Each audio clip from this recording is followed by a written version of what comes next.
3 horas da manhã, pronto-socorro lotado, chega um homem de 30 e poucos anos, pálido, com a mão colada no peito, ele me olha no olho e diz: doutor, parece ter um elefante sentado no meu peito, eu tô infartando, pelo amor de Deus me ajuda. Ele tem certeza absoluta de que ele vai morrer ali, coração a 140 batimentos por minuto, a mão tremendo, gelada, é o pior dia da vida dele com certeza. E o coração dele está perfeitamente saudável.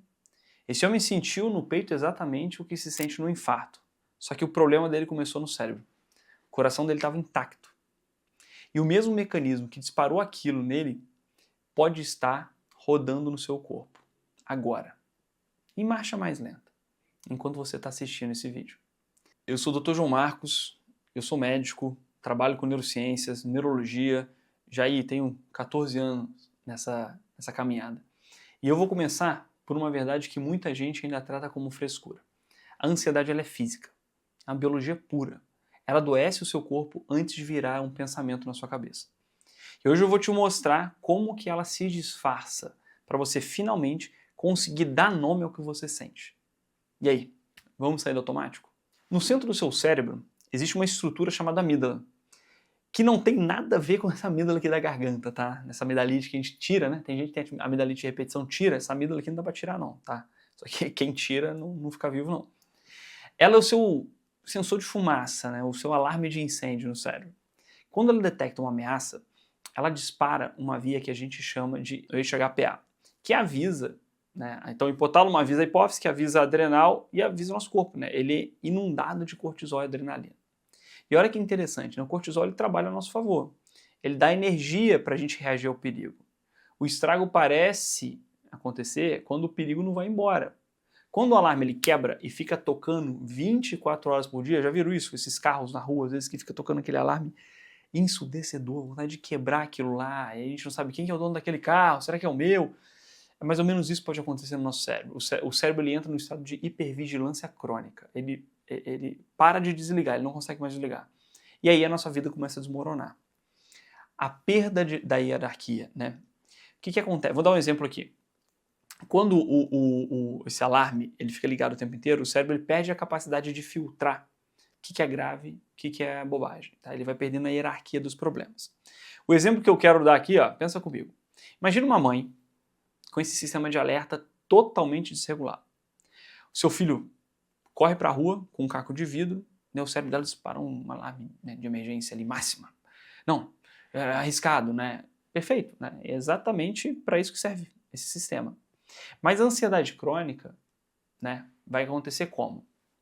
O marido deixa um pote de maionese aberto em cima do sofá e o cérebro dela dispara esse mesmo alarme de emergência máxima do que a criança correndo com um caco de vidro na mão.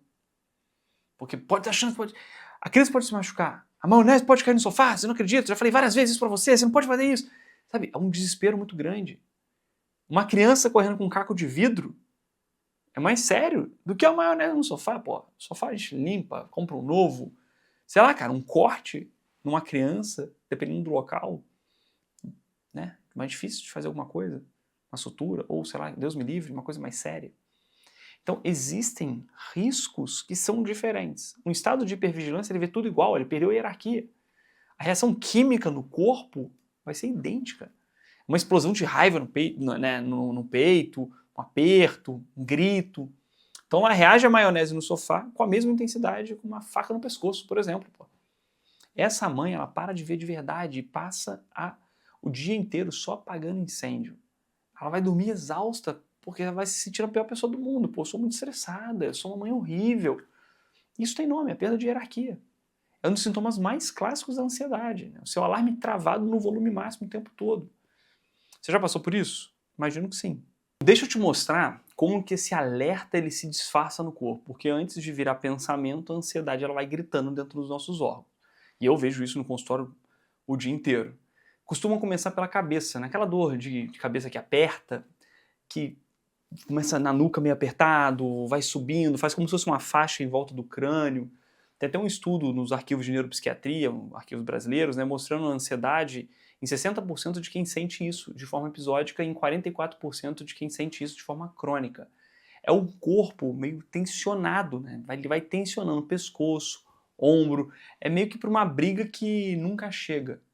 E aí acaba descendo para a mandíbula. Você acorda às vezes com a mandíbula travada, né? Dente meio dolorido. Na pandemia teve uma pesquisa com quase 1.500 pessoas que achou 76% relatando que passaram a ranger os dentes ou pioraram muito, porque era um período de muita tensão e ansiedade. E a tensão descarregando à noite, né? Mordendo nada ali. E tem aquilo que eu falei no início do vídeo, né? esse falso infarto, entre muitas aspas, né? Um homem que eu contei lá no início. Até 42% de quem chega no pronto-socorro com uma dor no peito de baixo risco, né? Coração sem nada, está na verdade com ansiedade ou pânico. Isso aqui não tira, né, a necessidade de ir para emergência com dor no peito, beleza? Importante. Dor no peito igual emergência.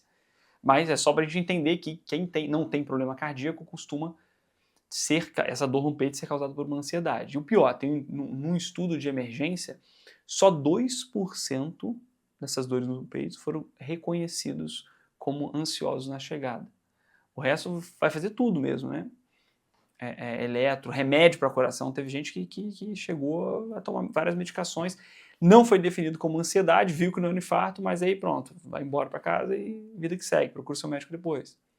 Tem, por exemplo, tontura que não passa. Direto o paciente chega para mim, doutor, eu tô sentindo que eu tô pisando em nuvem, como se eu estivesse saindo de um barco o tempo inteiro balançando, já fui no otorrino, já fiz exame de labirintite, deu tudo normal. Isso tem nome, a tontura postural perceptual persistente, a TPPP.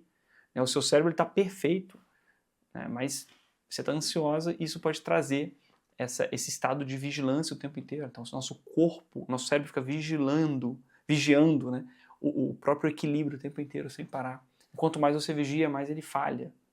Tem também no intestino, né? Quase todo mundo que tem ansiedade, né, vive tendo uma queixa intestinal, uma cólica, um estufamento do nada, um quadro de, por exemplo, diarreia, constipação.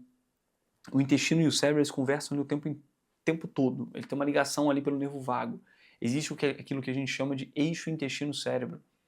A síndrome do intestino irritável é uma queixa física muito associada à ansiedade.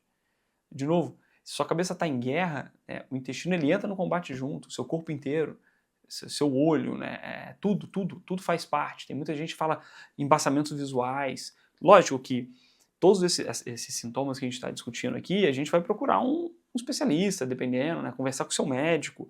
Não posso sair falando, isso é da ansiedade. Ansiedade lembra que a ansiedade ela é um diagnóstico de exclusão. Eu vou descartando as outras causas até mais graves, para eu definir que isso é causado pela ansiedade. Mas a gente percebe através dos trabalhos que é muito prevalente sintoma físico dentro da ansiedade. Físico, é real, é palpável. Tá? Agora, se o corpo ele sofre de uma forma visível, a mente muitas vezes sofre calada. E a gente costuma confundir isso com um traço de personalidade. Muita gente acha que nasceu assim, quando na verdade isso é um processo da doença. Vamos dar nome às coisas aqui. Porque lembra, a gente fala isso com muita frequência. Quem nomeia, domina. A primeira ponto que a gente pode tocar aqui é a ruminação. Sabe quando você deita a cabeça no travesseiro e o cérebro resolve repassar uma conversa, sei lá, de 3 anos atrás, 2 meses atrás? Ou fica projetando os próximos 10 cenários, todos eles catastróficos, do que pode dar errado amanhã? Você chama isso de planejamento. O nome clínico é ruminação. A sua mente tentando achar uma saída para um perigo que só existe na sua imaginação. A segunda é a irritabilidade constante. Você virou uma pessoa sem paciência do nada e sem paciência para nada. Qualquer pergunta boba te dá vontade de dar um coice em alguém. De novo, o córtex pré-frontal, a área que segura seus impulsos, ele está exausto de tanto conter estresse que você perde o filtro. A terceira é a indecisão, que paralisa. Escolher o que comer no almoço, que e-mail vai responder primeiro, né? Uma tortura gigantesca, uns 30 minutos para decidir, meu Deus, o que eu vou fazer? Possível. E aí vem a procrastinação por essa indecisão muito grande, aí vem culpa também por causa disso. É tanta coisa para fazer que eu vou tirar um cochilo, já ouvi isso uma vez. Né? E acaba só procrastinando. Como o cérebro trata tudo como uma emergência máxima, ele vai travar na hora de priorizar. Tá? Você se reconhece em algum desses pontos? Então, olha no meu olho aqui. O que está acontecendo aí no seu cérebro? Tá? É o seu cérebro operando sem 1 minuto de paz. Quando a paz volta, esses sintomas começam a ir embora.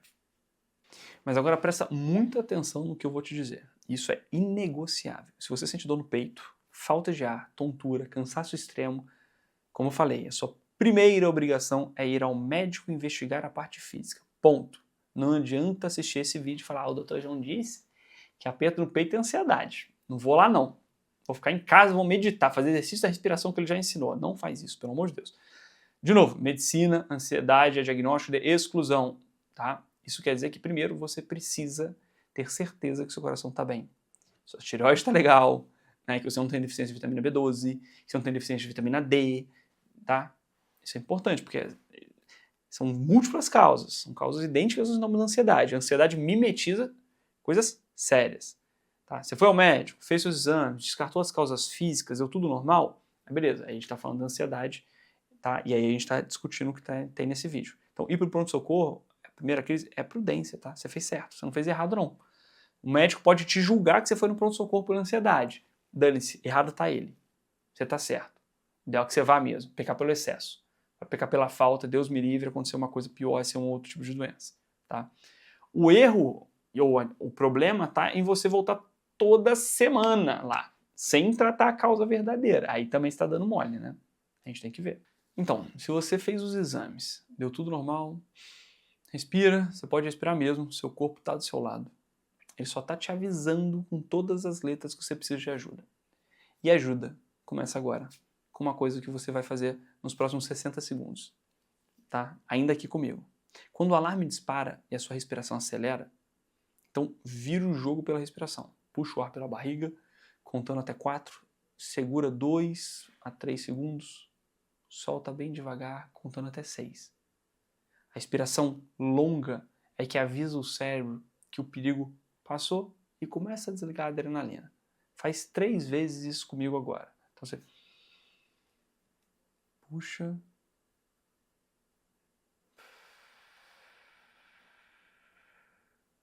a respiração é mais lenta. Então puxa em 4.